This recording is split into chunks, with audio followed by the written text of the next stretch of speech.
Staffing and Scheduling by Leah Hanley.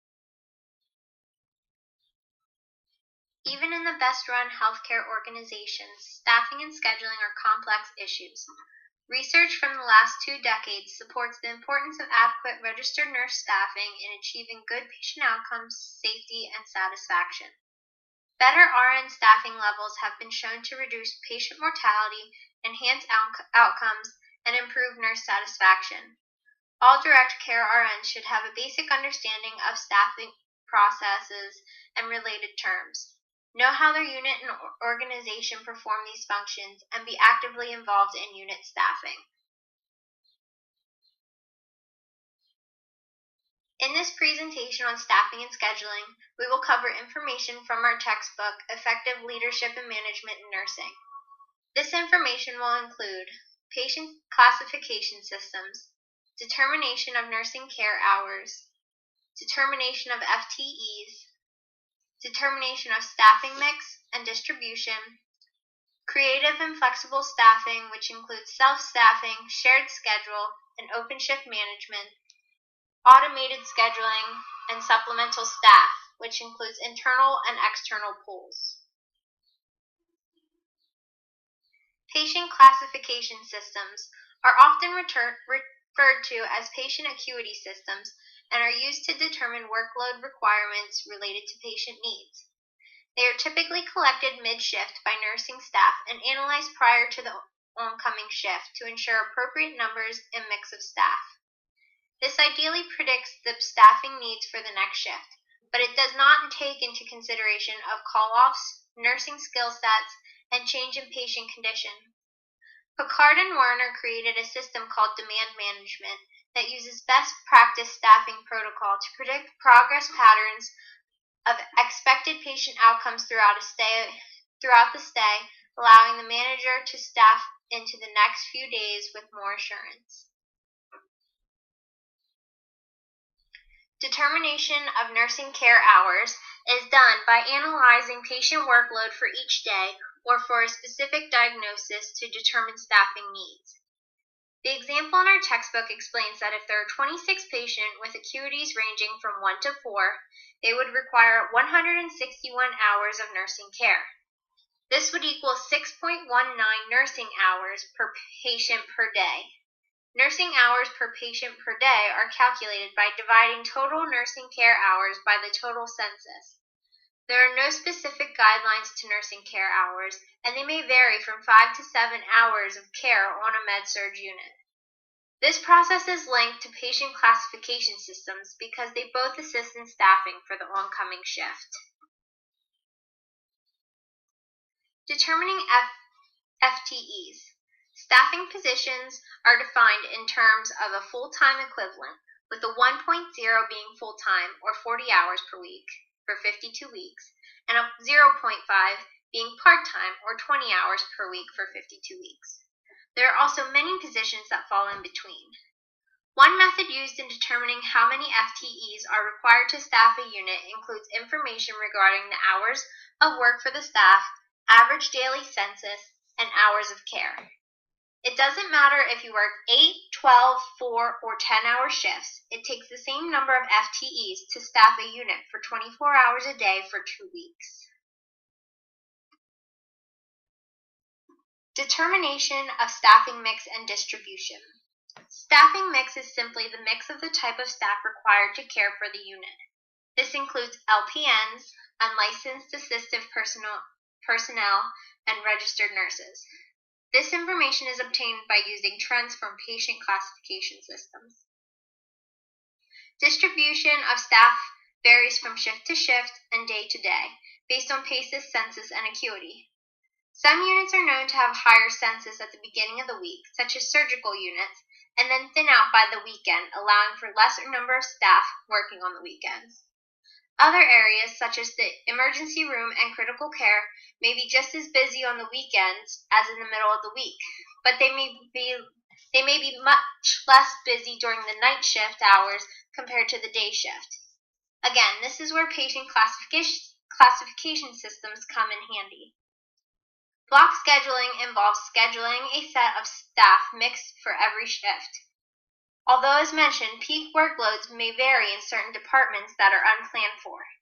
This is where supplemental staff comes into play, which we will discuss later. Creative and flexible staffing. Due to nurse shortages and budget restrictions, creative and flexible staffing patterns have become necessary. This includes the use of different hour shifts and nurses working long consecutive days. Problems with this include the perception that nurses do not work full-time, disruption in continuity, and communication challenges between managers and staff. Even with these challenges, there are still benefits, which include a better meet of patient needs, improved staff satisfaction, and maximizing of nursing availability. Self-scheduling is an empowerment strategy that allows the staff to create and manage the schedule. This allows for fairness in scheduling and leverage staff expertise in an equitable manner. Open shift management is an innovative technique that allows an organization to self-schedule additional shifts that fit their expertise and accommodate their personal schedules. Weekend staffing assists with assuring there is adequate staff on the weekends. This includes nurses who agree to work only 12-hour shifts on the weekends and be paid for a standard work week.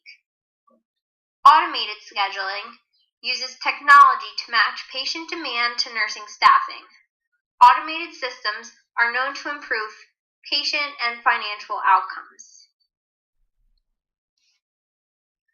Supplemental staff are used when additional staffing is needed due to scheduled or unscheduled absences, increased workload, or existing staff vacancies. Options for supplemental staff include PRN staff, part-time staff, internal float pools, or outside agencies. Internal pools can address acute staffing problems and include both licensed and unlicensed personnel. Internal pools cost substantially less than external agencies and are familiar with the organization. External pools include agency nurses who are sometimes considered part of regular staffing. These positions usually account for long-term vacancies such as maternity leave or injury. Agency nurses are not very cost-effective, as some can earn 2 to 3 times the salary of in-house nurses. This image from nursingworld.com shows some statistics from and about nurses in regards to staffing. Half report insufficient time with patients. 96 out of 100 feel fatigued at the beginning of the shift. 43% have an increase in overtime. 54% have excessive workloads. 77% work 12-hour shifts. 2 out of 5 units are short-staffed. And 1 in 3 feel their staffing levels are inadequate. Take a moment to think if any of these pertain to you and your unit.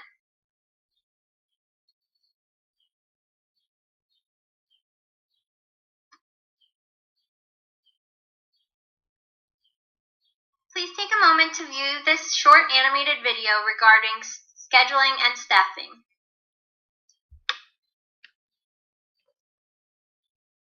The science of scheduling. Meet Julie. She's a nurse manager. She loves working with the people in her unit and providing quality patient care. One of the hardest parts about her job? Scheduling. She has to keep her staff happy, worry about overtime expenditures, and she spends hours a day trying to fill holes in the schedule. She has to be a fortune teller, a therapist, and a magician. What if there was an easier, more methodical way to do things? Julie's hospital recently started using the full suite of staffing solutions from API Healthcare.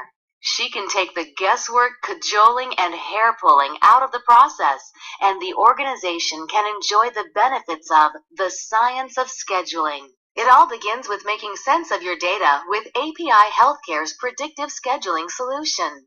Pour in 3 years of data like census and non-duty time, and what comes out? Well, on Tuesday, May 14th, Shift Predict says Julie will need 5 RNs on the evening shift and should anticipate the need to flex up. Armed with such knowledge, she'll reduce flexing tendencies from 22% to only 8% of the time. Now she can staff effectively with no surprises or sudden overtime expenses.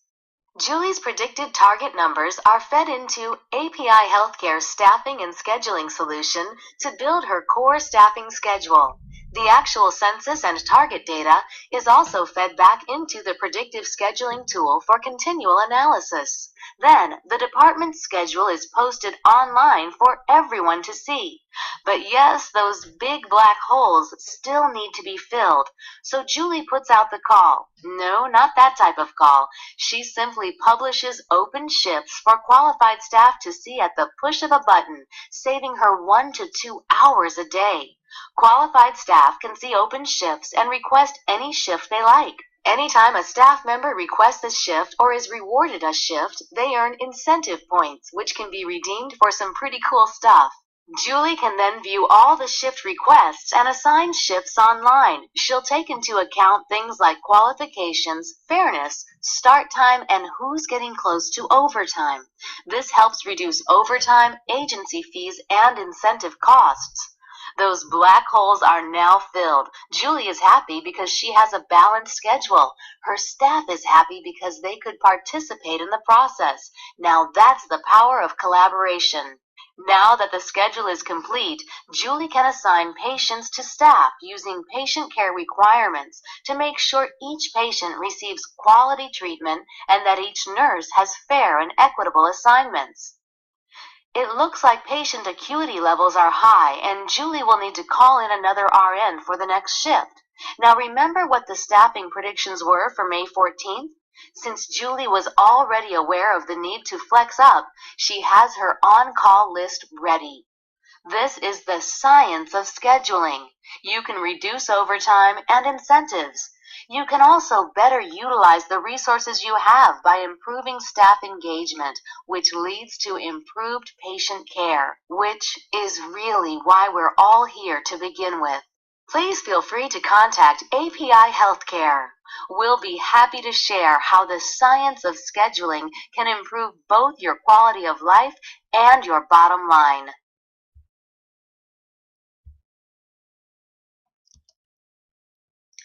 To wrap up this presentation, I'd like to take a moment to discuss a few articles that I found interesting. In the first article I found by Bob Dent discusses 9 principles for improved nurse staffing.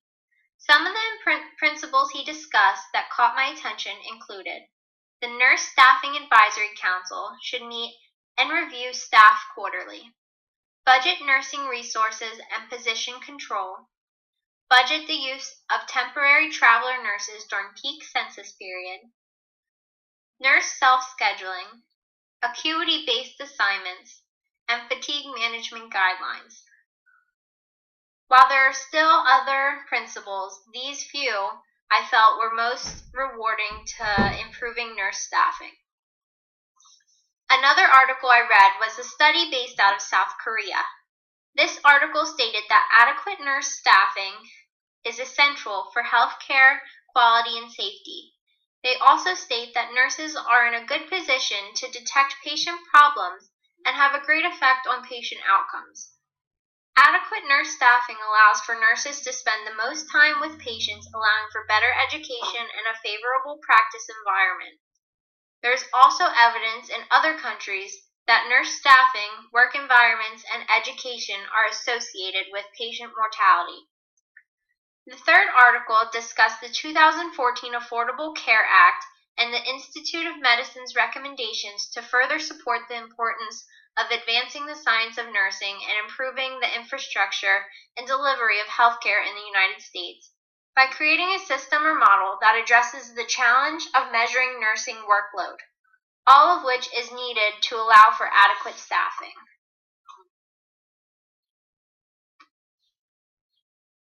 Thank you for taking time to listen to my presentation on staffing and scheduling. I hope you are now more familiar with the terms and the conditions needed to assure for adequate staffing and can take some of the information you learned back to your own unit to improve your own staffing.